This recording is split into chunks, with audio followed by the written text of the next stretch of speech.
సంవత్సరం దాటిపోయింది పరిపాలన. దాదాపుగా 13, 14 నెలలు అవుతా ఉంది. ఎలా అనిపిస్తుందండి ఆ ప్రజలకి? వ్యతిరేకత అయితే వస్తుందన్న బాగా. కనిపిస్తుందా మీకు?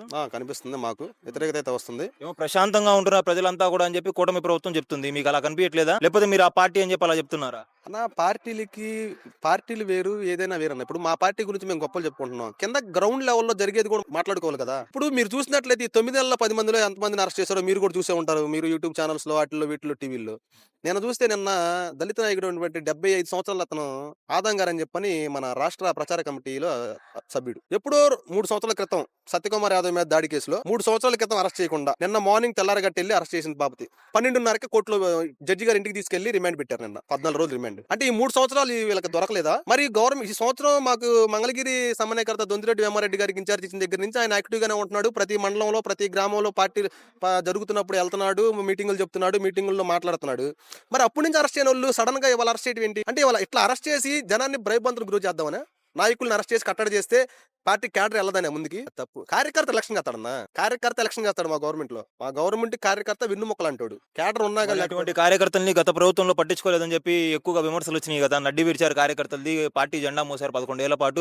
కాంగ్రెస్ పార్టీ నుంచి బయటకు వచ్చిన వాళ్ళందరూ కూడా ఎటువంటి సపోర్ట్ లేకుండా పోయిందని చెప్పి చాలా ఎక్కువగా విమర్శలు వినిపించాయి గత మీ ప్రభుత్వ హయాంలో. దానిపై మీ అభిప్రాయం ఏంటి? అన్న మా ముఖ్యమంత్రి గతంలో జగన్మోహన్ రెడ్డి గారు ఒక వాలంటరీ వ్యవస్థ ద్వారా ఎలిజిబుల్ ప్రతి ఒక్కరికి మనం ఇచ్చే సంక్షేమ పథకాలు వెళ్ళాలి అనే ఒక ధ్యేయంతో వాలంటరీ వ్యవస్థ నిర్మించడం జరిగింది. ఆ వాలంటరీ వ్యవస్థ ద్వారా కొంచెం కింద క్యాడర్ కి, నాయకులకి, మండల స్థాయి నాయకులకి, గ్రామ స్థాయి నాయకులకి కొంచెం డిస్ప్యూట్ వచ్చేసేసి దాని వల్ల కొంచెం ఇబ్బంది అయింది. ఇలాంటిది రేపు జరగదు.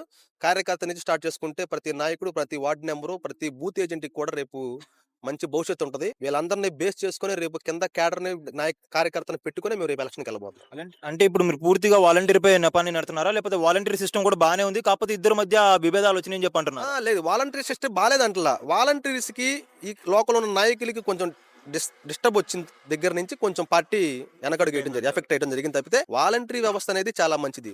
ఎందుకంటే ఇప్పుడు ప్రతిదీ రేషన్ బియ్యం కాడి నుంచి, పెన్షన్ కాడి నుంచి, వికలాంగుల పెన్షన్ కాడి నుంచి, వికలాంగుల పెన్షన్ కాడి నుంచి ఏదైనా కానీ అంటే మొన్న రీసెంట్ గా బండ్లను ఆపేశారంట కదా, రేషన్ బండ్లని. వాటిపై ఎలా రియాక్ట్ అవుతున్నారు పబ్లిక్? అన్న బండ్లను ఆపేశారంటే బండ్ల మీద వైఎస్ఆర్ జగన్మోహన్ రెడ్డి గారు బొమ్మ ఉంది కాబట్టి ఆపారన్న. లేకపోతే ఆపేవాళ్ళు కాదు వాళ్ళు కూడా. స్టిక్కర్ మార్చుకోవచ్చు కదా. అంటే స్టిక్కర్ మార్చుకోవాలని వాళ్ళకి తెలియదేమో మరి బహుశా. అన్న ప్రజాధనం అన్నది, అది వాళ్ళ సొంత డబ్బులు కాదు, లేకపోతే మా సొంత డబ్బులు, మా పార్టీకి ఉన్న డబ్బులు కాదు.